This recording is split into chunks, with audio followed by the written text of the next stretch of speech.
मित्रों, पंडित लीलाचंद जोशी ने कविताएं भी लिखी हैं और उनका एक ही कविता संग्रह है बिजनवती। उन्होंने किस तरह से इस कविता संग्रह को तैयार किया, आइए देखते हैं। उन्हीं के शब्दों में आपसे साझा करता हूँ। जोशी जी ने कहा कि रात में गंदे कपड़ों से निकलकर खटमल काटते और उस पर मच्छरों से बचने के लिए कोई उपाय नहीं था। रोज़ ताला लगाकर बाहर जाना और आना बड़ा चक्कर था, क्योंकि वहाँ से बालीगंज काफ़ी दूर था, इसलिए मेरे लिए दुकान में ही रहना लाजमी था। कपड़ों की देखभाल तथा सहूलियत के लिए भी दिन भर बेकारी में कुर्सी में बैठे बैठे बीतता था। उस समय मेरे पास कोई पुस्तक भी नहीं थी और न लिखने के लिए कोई कागज़ था। बेकारी से उबकर मेरे मन में एक अजीब सी सूझ आई। मैंने सोचा क्यों न इस व्यर्थ के समय में उपयोग में लाया जाए। अचानक मन में आया कि मुझे कविता लिखनी चाहिए। एक दिन मैंने कहीं से कागज़ खरीदकर कविता लिखना शुरू किया। घनघोर गंदगी के बीच मैंने परम शुभ्र और परम पवित्र एवं मंडित वातावरण पर कविता करना प्रारंभ किया। कविता लिखने में आनंद आ गया। कविता में जो सुख मिला वह हिमालय को देखकर भी नहीं मिला था। तब से मैं नित्य कोई न कोई कविता लिख लेता। कपड़े रखने के लिए रैक पर कविता के कागज़ों को खुला छोड़ देता। बिजनवती की प्राय 80% कविताएं उसी वातावरण में लिखी हैं। बालीगंज से लांडी चक्कर की एक रस एक रफ्तार से भाई साहब भी मेरी तरह उकता गए थे। उन्होंने बैठे बैठे यह सूझा कि एक पत्रिका क्यों न निकालें और उसकी सामग्री तैयार करें। मैंने उस पत्रिका का नाम विश्ववाणी रखा और योजना बनाने लगे कि पत्रिका में क्या क्या सामग्री पहले अंक में रहेगी। उस युग की दिशा के अनुसार मैंने सबसे पहले यह प्रस्ताव रखा कि पत्रिका के पहले पृष्ठ पर कोई कविता आनी चाहिए। कविता कहाँ से आएगी, भाई साहब ने पूछा। मैंने कहा मैं लिखूँगा।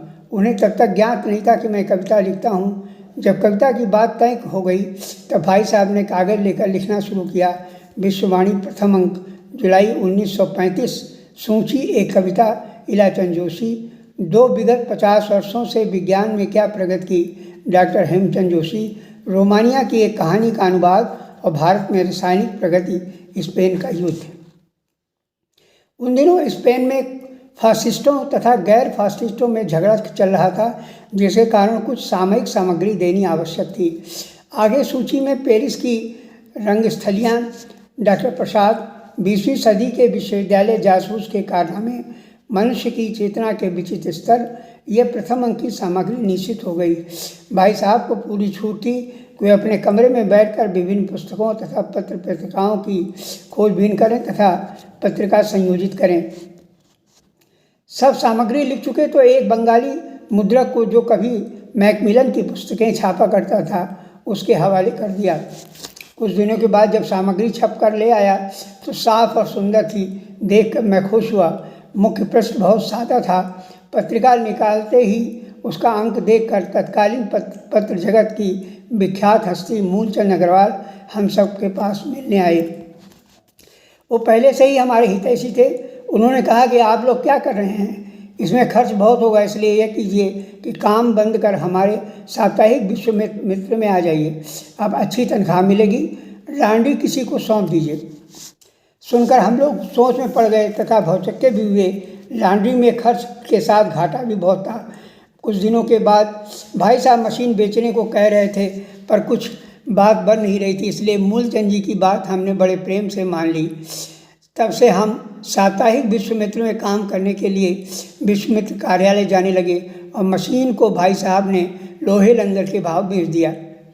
विश्वमित्र की पहले से कई कारणों से प्रसार संख्या अधिक थी। हम लोगों के जाने के बाद इसमें और वृद्धि हुई। मूलचंद जी के एक सहयोगी ने बताया कि आप लोग के आने से इतना लाभ हुआ कि वर्षों में जमी जमाई पत्रिका के ग्राहक निरंतर टूटने से बच गए और ये सब आगे काफ़ी वर्षों था और हमेशा के लिए स्थायी रूप से जम जाएंगे।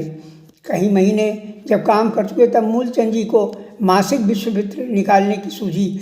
मासिक विश्वामित्र में लोगों का मन लग गया और हम अंतर्राष्ट्रीय विषयों पर सामयिक रोचक सनसनीखेज लिखते रहे।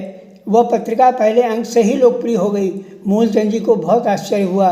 2 वर्षों तक विश्वामित्र में काम करते रहे।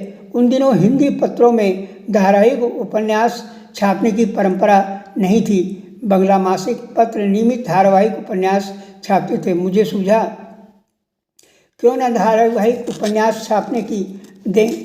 मैंने सन्यासी को छापना शुरू किया। एक एक अंक के लिए सामग्री देता रहा, हर अंक के लिए लिख कर देता था। मूलचंद जी ने कहा, भाई हमारे बचे ग्राहक नहीं हैं, इसलिए इसमें धारावाहिक देने के बदले आप अलग से पूरा उपन्यास लिख कर दे दें, छपवा दूंगा। मैंने कोई बहस नहीं की, बस मैंने इतना कहा कि मैं पुस्तक छपाऊं या न छपाऊं, किंतु आपके मासिक पत्र में छपने के लिए नहीं दूंगा। मैंने 4-5 माह तक पत्रिका में उपन्यास छपने को दिया। 6ठे माह बंद कर दिया, इसलिए सन्यासी छपने में देर हुई। 1936 में मैं प्रयाग आया तो मैंने सन्यासी को पूरा करने का प्रयत्न किया। गर्मी के मौसम में पहाड़ गया और वहीं पर लिखा। 1940 में इसी तरह छुटपुट लिखते लिखते काफ़ी समय बीत गया, तब जाकर सन्यासी पूरा हुआ। मुझे संदेह था कि लोगों को यह पसंद नहीं आएगा, किंतु छपने के बाद काफ़ी लोकप्रिय हुआ। मेरा उत्साह बढ़ता चला गया। सोचा कि आगे भी लिखता रहूँगा। दिन कटते रहे। मैंने देखा कि कुछ वर्षों से कोई अच्छा उपन्यास नहीं निकला है। संभवतः सन्यासी का स्वागत इसी कारण से बहुत अच्छा हुआ। कई पत्रिकाओं में उसकी अच्छी समीक्षा छपी। उन्हें पढ़कर कई कारणों से धड़कता हुआ मेरा कलेजा शांत हुआ। आगे के लिए कुछ समझने का मौका तथा उत्साह मिला।